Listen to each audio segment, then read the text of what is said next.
Assalamualaikum warahmatullahi taala wabarakatuh. Alhamdulillah wa kafa wassalatu wassalamu ala rasulihil mustafa wa ala alihi wa sahbihi ajma'in. Dalam perkongsian yang ringkas ini, saya suka ingin menarik perhatian kepada salah satu aspek yang perlu juga kita tekankan dalam puasa di bulan Ramadan ini, iaitu hubungan puasa dengan pembentukan akhlak yang mulia.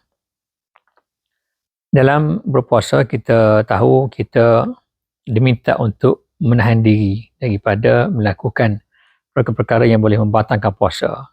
Makan minum, hubungan suami isteri dan sebagainya yang dikategorikan sebagai boleh membatalkan puasa. Pada masa yang sama, perlu juga kita lihat falsafah daripada puasa itu juga sebenarnya untuk mengajar umat Islam supaya menjalani kehidupan di atas dunia ini di atas asas akhlak yang baik. Kalau kita lihat kepada hadis Rasulullah SAW yang bersabda, antara contohnya, man lam yada' qawla az-zur wal 'amala bihi wal jahla falaysa lillahi hajatun an yada'a ta'amahu wa syarabahu.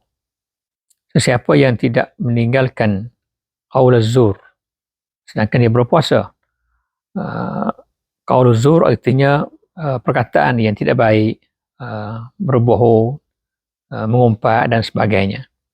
Wal 'amala bihi, dan beramal dengan perkataan yang dikatakan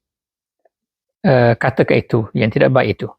Falaisa lillahi hajatun, maka tidak ada bagi Allah keperluan untuk memberi pahala kepada orang yang meninggalkan makan dan minumnya dalam berpuasa tadi. Itu lebih kurang maksud daripada hadis ini. Hadis ini menjelaskan kepada kita bahawa qaul az-zur itu, iaitu adalah aspek daripada akhlak sebenarnya. Kalau dalam berpuasa kita diminta untuk meninggalkan makan dan minum, tetapi kita tidak meninggalkan perkara-perkara haram yang lain seperti qaul az-zur atau apa-apa perbuatan yang haram, maknanya puasa kita itu telah kosong, zero, daripada mendapat pahala daripada Allah Subhanahu Wa Taala.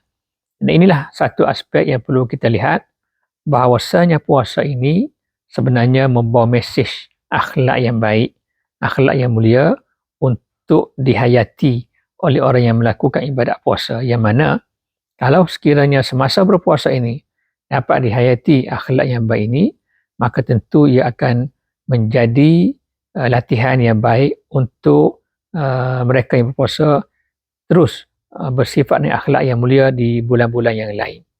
Aspek ini sebenarnya perlu sangat kita tekankan, khususnya di akhir-akhir zaman ini.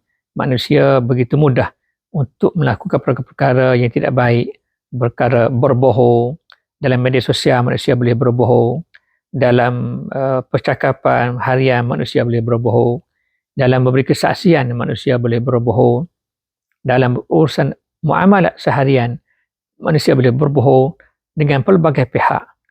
Tentunya dengan puasa bulan Ramadan ini, dengan falsafah dan penghayatan kepada hadis yang disebutkan tadi, tentunya ini dapat menjaga diri seseorang daripada terjerumus dalam melakukan perkara-perkara yang diharamkan oleh syarak.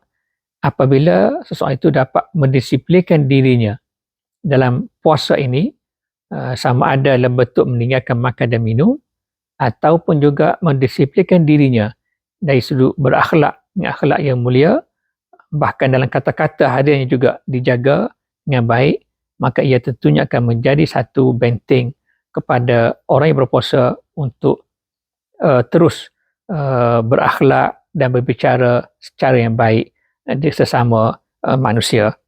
Dan ada satu lagi pesanan daripada Rasulullah SAW yang juga merujuk kepada perkara ini, yang mana baginda bersabda, rubba sha'imin laisa lahu min siyamihi illa al-ju'. Berapa banyak orang yang berpuasa yang tidak ada apa-apa ganjaran daripada puasanya kecuali hanya lapar.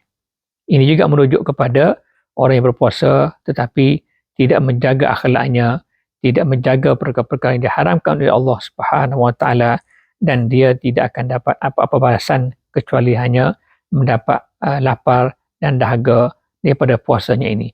Jadi ini mesej yang nak disampaikan oleh Rasulullah SAW dalam ibadat puasa ini.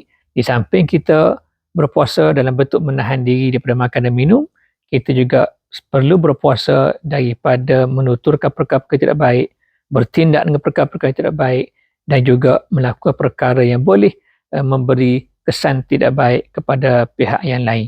Dan inilah kita katakan sebagai akhlak yang mulia. Jadi ternyata ibadat puasa ini sebenarnya mengajar manusia supaya berpuasa dan juga mengajar manusia supaya berakhlak dengan akhlak yang baik sesama makhluk Allah Subhanahu Wa Taala. Kata setengah ulama salaf, ahwanus siyami tarkus syarabi wat ta'ami.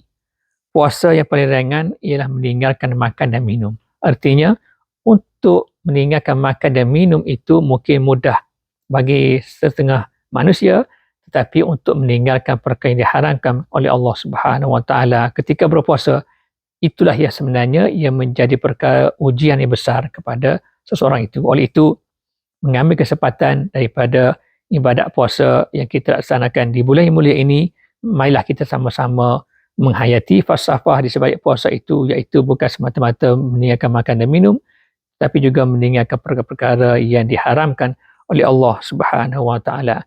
Mudah-mudahan nasihat ringkas dan perkongsian ringkas ini dapat kita manfaatkan bersama untuk diri saya sendiri dan juga kepada semua yang mengikuti nasihat yang saya kongsikan dalam waktu yang sangat ringkas ini. Wabillahi taufiq wal hidayah. Wassalamualaikum warahmatullahi wabarakatuh.